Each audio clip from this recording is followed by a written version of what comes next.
Welcome back to the channel. G.I.A Automotive doing another W140 Mercedes-Benz video here.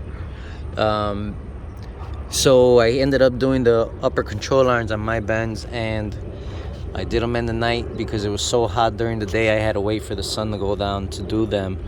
I was not able to record the process, so I'm just gonna explain to you what I did and what you're gonna need to do when you go ahead and do this on your Benz.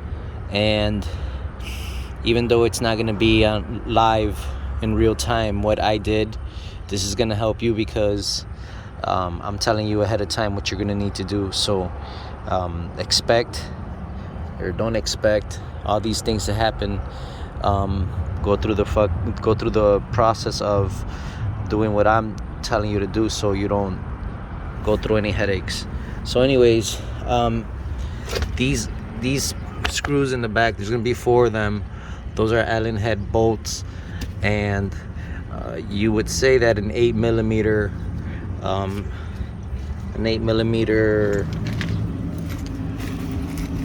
like this would fit. This is a 7, but say this is an 8. The 8 fits on there, but then all of them came out from both sides except for the last one on the last control arm. The last one ended up rounding off with the 8, banging it at each one that you are gonna unloosen. Make sure you put your hammer behind each socket so it's on there. Then once you do that, you really try not to use an extension unless it's so necessary, because you get more leverage with just your ratchet and your socket. Then to get this one in the back, you need to remove this bolt here and lift upwards. You need to get it out of the cavity here on this knuckle. One side was so difficult and the other side was so easy. This was the side that was difficult. I had to torch this, spray it, torch it, and then get yourself a fork like this and put it here in between here, and then put a long pipe on the end of this. Put a long pipe and keep prying up and repeating the process until you actually get it off. Hammer right here on the old one to hit it upwards to get it out, and you'll be able to get it out. On the last one, what I ended up realizing is that a 5/16 Allen head hex would have been easier, more snug than an 8mm.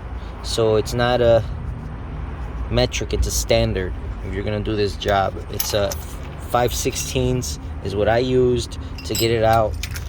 And what I ended up doing, because I didn't have a standard set, I only had the metric, so now I'm gonna go buy a standard set. But I was doing that in the night, so I wasn't able to run to the store.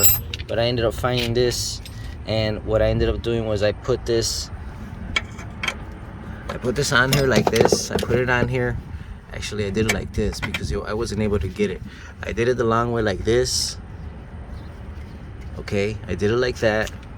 And then I put this behind it to get leverage and to turn on it. And at the same time I turned on it, I had one hand on the lower socket here, this socket here for like a handle, kind of manipulated a handle.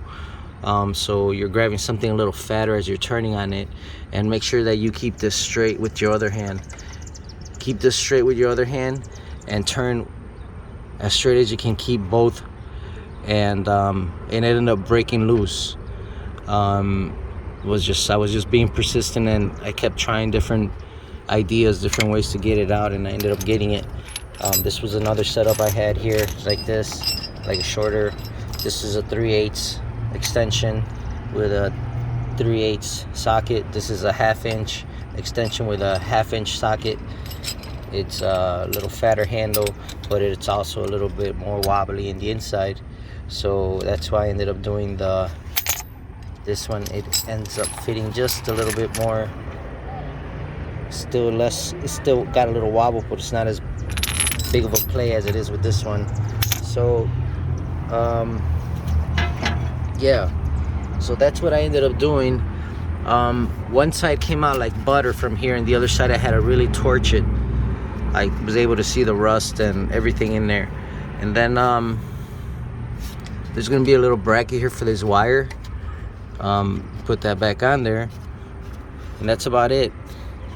The only other thing I can tell you that I got these from online. I got them on Amazon, and for some reason this bolt here that runs all the way across, and there's a nut on the other side. So it's like a long bolt with a nut, some washers. Then that was loose, and I didn't check that till I had everything together, and I gave this a little shake, and I seen there was some play on it, and I said, what the heck is going on? And I seen it movement from right here.